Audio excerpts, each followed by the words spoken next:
Nalsar RD block नि बिसिं खबजागनाय Jumeirah देपा ग्राम पंचायत नि बिसिं खबजाक बैरागी बाजार रामठाकुर सेवा मन्दिरनि लुवाजि मुंबाय साकमुचुङै थैरिमा पान्दा संथजाखा जातिकथार मुचुंमानि बिसिंतै थैरिमा पान्दानो चेंसेर फुनायागै थांमानजागैखा मन्त्री किशोर बर्मन कक्तमा थुमनानि बसकाङाव फायै मन्त्री किशोर बर्मन साका ताबुक नि जरावा बररक तालो सगैबायजा साइन्सनि हामकारायंखा फियाबा साइन्स बेबा खलाइमान फानो खलाइमान लिया काइनै मानै आबो ओंखा बरकनि लांमा ते बरकनि साकनि थै सुनामै मानलिया साइन्स थैनि बियाल थैरिमा नि बिसिंतैनो याकाग्रिवै माननाय थैनि बियाल याकाकना बागै हायुं गनागै मुंसापानो फेक्टरि गरै कम्पानि गरै हानि बागै हास्तिनि जत लुकुरक साकमुचुगै थै याफानानि बागै बैरागी बाजार रामठाकुर सेवा मन्दिर आश्रम थैरिमा पान्दा चेंसेरुमानि बिसिंतै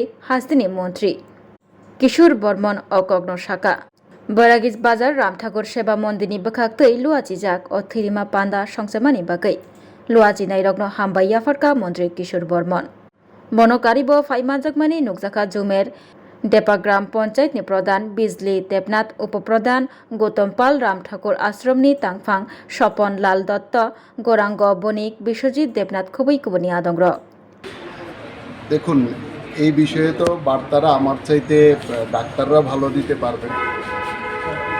রক্ত দেওয়াটা হচ্ছে একটা মানবিক কাজ এবং মানব সেবার সবচেয়ে বড় উপায় হচ্ছে রক্তদান।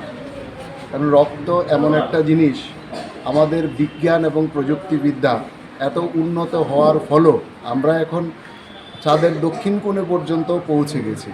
মহাকাশ বিজ্ঞানেও আমরা অনেক উন্নত করেছি, অন্যান্য প্রযুক্তিবিদ্যায়ও আমরা অনেক উন্নত করেছি। সারা বিশ্ব অনেক কিছু আবিষ্কার করেছে বিশ্বের বিজ্ঞানীরা, কিন্তু এখনও পর্যন্ত দুটো জিনিস আবিষ্কার করতে পারেনি। একটা হচ্ছে মানুষের শরীরে প্রাণ দেওয়া, আর একটা হচ্ছে রক্ত দেওয়া।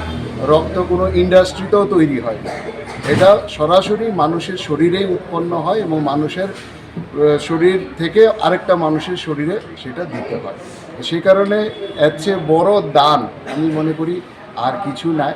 সেই কারণে ভয় পাওয়ার কোনো কারণ নেই, কারণ রক্ত এমনিতে আমাদের শরীরে চিরজীবন জীবিত থাকে না। আমাদের প্রতি 3 মাস অন্তর অন্তরেই আমাদের শরীরে রক্তের পরিবর্তন হয়। স্বাভাবিক কারণে রক্ত দেওয়া মানে আমাদের ব্লাড সার্কুলেশনও ভালো থাকে। সেই কারণে আমি সবাইকে আপিল করব যে রক্ত কাদের প্রয়োজন? মুমূর্ষু রোগীদের প্রয়োজন। কেউ হয়তো হঠাৎ দুর্ঘটনাগ্রস্ত হয়ে গেছেন, তার রক্তের প্রয়োজন পড়ে, কিংবা কেউ অনেক কঠিন রোগে ভুগছেন, তার রক্তের প্রয়োজন পড়ে। এই ধরনের আর্ত মানুষের সহায়তায় কিন্তু আপনার দানটা কাজে লাগছে। স্বাভাবিক কারণেই এর চেয়ে বড় দান, মহৎ দান আর কিছু নেই। আপনারা সবাই, আমি জানি আপনারা দেশ, সমাজ, রাষ্ট্রের প্রতি সবাই সজাগ, সবাই কিছু না কিছু করতে চান। তো এইভাবেও কিন্তু আমরা দেশের, সমাজের এবং রাষ্ট্রের প্রতি আমাদের যে দায়িত্ব এবং কর্তব্য, সেটা কিন্তু একটা মুমূর্ষু মানুষের জীবন বাঁচিয়ে আমরা করতে পারি। সবাই রক্তদানে সবাই এগিয়ে আসুন, সবার রক্তদানের মধ্য দিয়ে আপনারা সবার জীবন বাঁচান, এটা আমি সবাইকে আপিল করি। আজকে এই রক্তদান শিবির আমাদের রাম ঠাকুর সেবা মন্দিরে হচ্ছে, প্রথমবার হচ্ছে। এটা জেনেও আমি খুবই আনন্দিত যে সাধারণত বিভিন্ন ক্লাব, সরকারি সংস্থা কিংবা বেসরকারি সংস্থা, এনজিও তারা করে থাকেন, কিন্তু একটা ধর্মীয় প্রতিষ্ঠানে সেটা কিন্তু একটা আলাদা গুরুত্ব আছে, বহন করে। সে কারণে আমি রাম ঠাকুর আমাদের যে সেবা মন্দির, সেই সেবা মন্দিরের কর্তৃপক্ষদের আমি ধন্যবাদ জানাবো।